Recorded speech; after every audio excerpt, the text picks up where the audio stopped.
नमस्कार मंडळी, आपलं स्वागत आहे डिकोड महाराष्ट्र न्यूजमध्ये. आज आपण बोलणार आहोत एका गंभीर आणि अत्यंत महत्त्वाच्या विषयावर. पाकिस्तानात उभं राहिलंय पाणी टंचाईचं संकट आणि ह्या संकटाच्या मुळीशी आहे भारताने घेतलेला एक निर्णायक पाऊल. इंडस वॉटर ट्रीटी म्हणजे सिंधू जल करार याच्या काही अटी भारताने स्थगित केल्यात.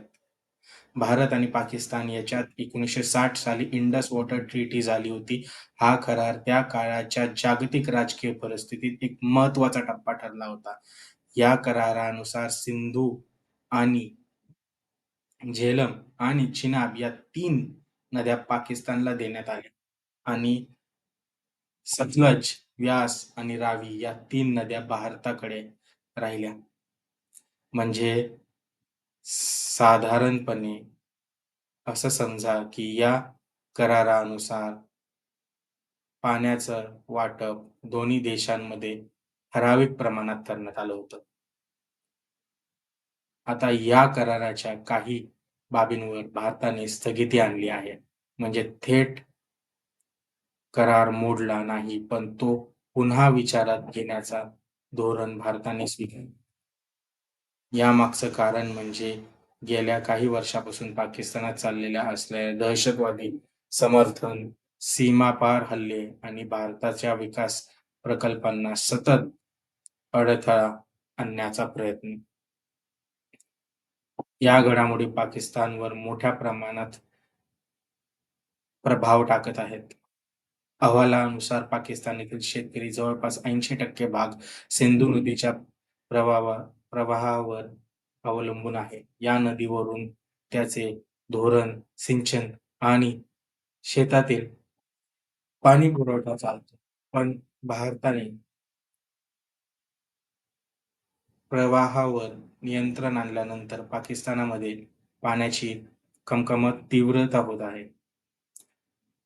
मीडिया रिपोर्ट्सनुसार पाकिस्तानाकडे पाणी साठण्याची क्षमता इतकी कमी आहे, की सध्याच्या पातळीवर त्यांनी जर पाणी साठवाच ठरवलं, तर फक्त 30 दिवसांपर्यंत टिकू शकतं.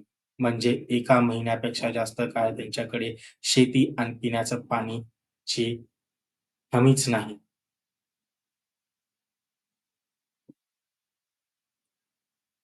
ही परिस्थिती पाकिस्तानासाठी आर्थिक आणि सामाजिक दोन्ही स्तरांवर धोक्याची ठरू शकते.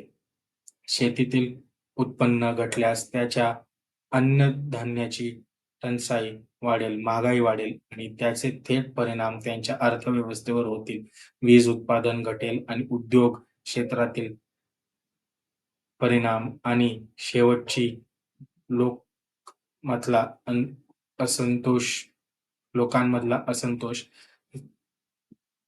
हे सर्व एकत्र येऊन देशात राजकीय अस्थिरता निर्माण करू शकतात.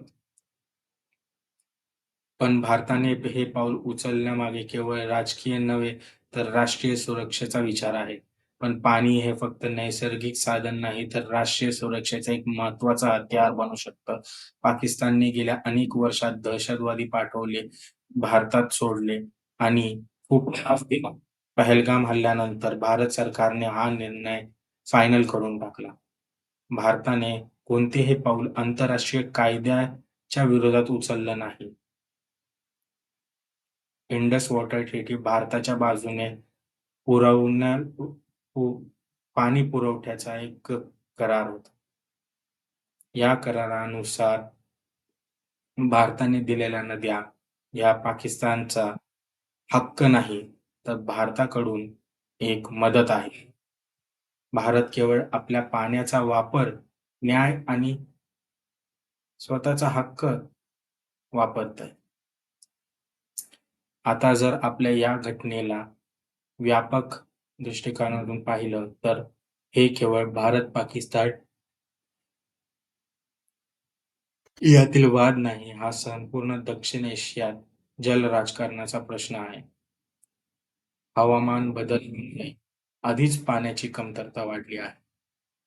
ग्लेशियर वितळत आहेत आणि नद्यांचे प्रवाह बदलत आहेत. अशा वेळी भारताने जलव्यवस्था संपूर्णपणे आपल्या बाजूने चोख केली आहे.